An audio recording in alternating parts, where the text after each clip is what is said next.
ऐसा है, देखो आरोप प्रत्यारोप तो आपको पता विपक्ष कुछ भी लगा देता है, बिना सिर पैर के भी आरोप प्रत्यारोप लगते रहते हैं। लेकिन सरकार, आपने देखा माननीय मुख्यमंत्री जी का कल आपने बयान भी देखा होगा, बदमाश या तो हरियाणा छोड़ दे, नहीं तो सरकार बदमाशों को नहीं छोड़ेगी। और आपने देखा सरकार पूरी एक्टिव होकर के, पूरा हमेशा ही 24 घंटे सरकार एक्टिव मोड पर है।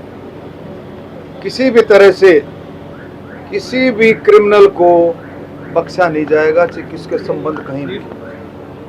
लेकिन दुष्यंत चौटाला कह रहे मैं नाम लिख के दे दूंगा, उन अधिकारियों पे कार्रवाई। दे, नाम लिख करके सरकार को दे, माननीय मुख्यमंत्री जी को दे नाम लिख करके। अगर उनके पास ऐसा है तो नाम लिख करके मुख्यमंत्री जी से मिल भी सकते हैं। वो अलायंस का हिस्सा रहे हैं, सरकार का हिस्सा रहे हैं, उनको कौन सी कोई रोकता थोड़ी है। वो जाकर के, माननीय मुख्यमंत्री जी तो 24 घंटे हाजिर हैं, कोई जाकर के मिल सकता है। वो तो बड़े हमारे सम्मानित जो है साथी हैं, उप मुख्यमंत्री रहे हैं, जाकर के दे, बताएं, बल्कि सजेस्ट करें। आरोप प्रत्यारोप की बजाय सलाह दें, सुझाव दें आपस में मिल करके, भाई इस तरह से है और हम इस तरह से पढ़ना चाहिए। सरकार पूरी गंभीर है, किसी भी तरह के क्राइम के लिए सरकार पूरी गंभीर है और पूरे एक्शन में है, एक्शन मोड में है। आप देखें कोई भी बात, तो पीछे आपने देखा होगा सोनीपत हो और भी इलाके हों, कोई भी इलाका हो, सरकार बहुत अच्छे तरीके से जो है क्रिमिनल्स पर पूरी नकेल। लेकिन आपराधिक घटनाएं लगातार बढ़ रही हैं। देखिए ये चीजें जो है, पूरा देश पूरे विश्व में आपराधिक घटनाएं, ये क्रम है, ये चलता रहता है। लेकिन सरकार की तरफ से कोई कमी, माननीय मुख्यमंत्री जी के नेतृत्व में कोई किसी तरह की भी ढील नहीं है। मंत्री जी आपके पास दिवस के अभी आपने अंतर्राष्ट्रीय ये जो है 4 तारीख से जो है शुरू होगा हमारे पिंजौर में यादविंदर गार्डन में, और 32वां 1992 से इसकी शुरुआत हुई थी। 32वां मैं कहूँगा, अब तो ये पहले तो था राज्य का, अब तो अंतर्राष्ट्रीय मैं कहूँगा इतने स्तर पर है कि उसकी सुंदरता विदेशों में भी उसके जो है हमारे मेहमान उसको देखने के लिए, उसका आनंद लेने के लिए आते हैं।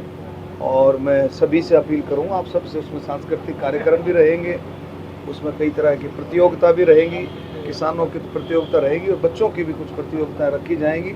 आप सभी से मेरे इस मीडिया के माध्यम से रिक्वेस्ट है, अनुरोध है कि भाई आप लोग आएँ और मेले का आनंद लें। पर्यटन विभाग आपके पास है, और पर्यटन विभाग में क्योंकि बहुत से ऐसे पर्यटक स्थल हैं जो हमारे बाहर से लोग आकर उनको देखना चाहें, तो क्या स्पेशल कुछ ऐसा किया जा रहा है कि सैलानियों को उनकी तरफ आकर्षित किया जाए? देखिए ऐसा है, समय समय पर जो है पर्यटन विभाग ऐसे इंसेंटिव्स लगाता रहता है, करता रहता है, और वो डिपेंड करता है उसमें।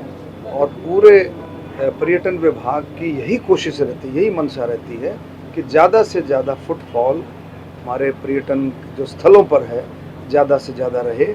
और उसके लिए अभी सबसे बड़ी चीज़ तो ऑनलाइन जो बुकिंग जो की है, वो एक बहुत बड़ा कदम है जो जनवरी से शुरू हुई। इससे पर्यटन विभाग में बहुत बदलाव भी धीरे धीरे करके आ रहे हैं, तो चलता रहता है सिलसिला। एक हैफेड डिपार्टमेंट के जो प्रोडक्ट हैं वो आम पब्लिक तक नहीं पहुंच पा रहे हैं, तो ज़्यादातर प्राइवेट प्लेयर्स ही मार्केट में है, तो क्या उसके लिए भी कुछ कदम उठाए जाए? उसके आउटलेट, उसके लिए कदम ये उठाया है, वीटा और हैफेड का जो है एक समझौता होकर के वीटा बूथों पर भी आपको आने वाले समय में वीटा बूथों पर भी हैफेड के प्रोडक्ट्स देखने को मिलेंगे, खरीदने को मिलेंगे। धन्यवाद, ठीक है।